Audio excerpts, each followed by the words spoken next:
Tulum, Mexico. Here, on the eastern edge of the Yucatan Peninsula, lie the ruins of one of the last cities built by the Maya. Behind me is the Temple of the Diving God, and the western doorway is a stucco relief of a winged being who is either diving down from the sky or he's diving down into the water. His real identity is not known.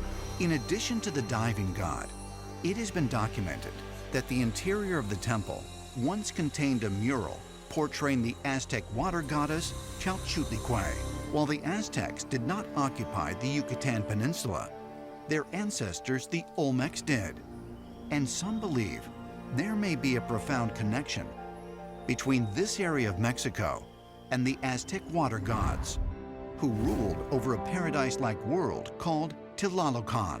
Descriptions of Tlalocan come from the Aztec shamans, spiritual guides who could access this otherworldly realm through whirlpools while in a dream state.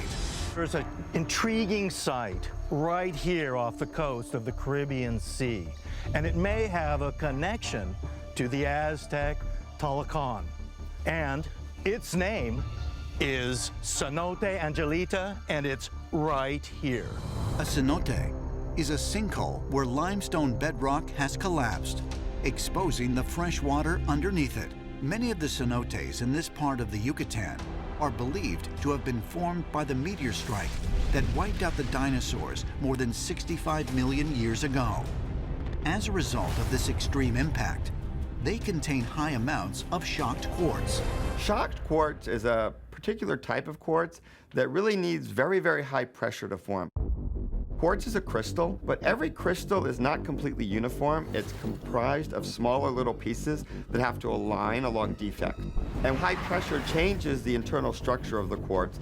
Scientists have long known that quartz is able to convert the Earth's natural electrical vibrations into a form of energy. And some have even suggested that it could be used in the formation of wormholes through an electromagnetic reaction called the Casimir effect. The idea is, if I take two metal plates and stick them in the vacuum of space, it turns out because of quantum fluctuations, this creates an effective attractive force between the plates. One can think of this as a negative energy.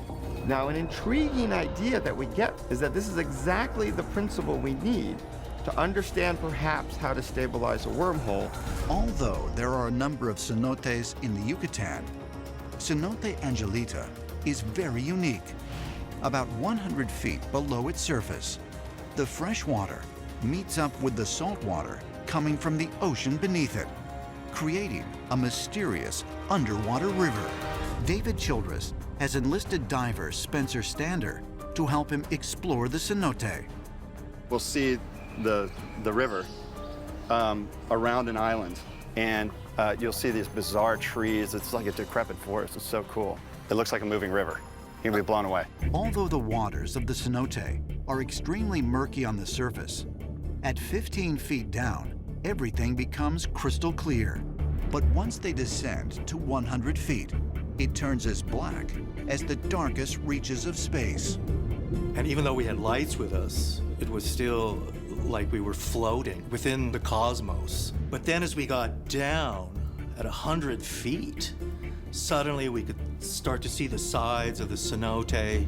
Here, the fresh water of the cenote meets the salt water of the ocean, forming one of nature's most mysterious anomalies, an underwater river. It is here that some ancient astronaut theorists believe there may really exist a portal to another world. It can't be a coincidence that both Mayan and Aztec beliefs incorporated a swirling pool of water where they were able to travel to some other sacred paradise. Maybe we're talking about a form of technological travel that isn't understood in modern form, but through the ancient astronaut lens, we have to understand that ancient man went to great lengths to depict and explain how this form of travel was taking place. And it might be that this is something that was extraterrestrial in nature.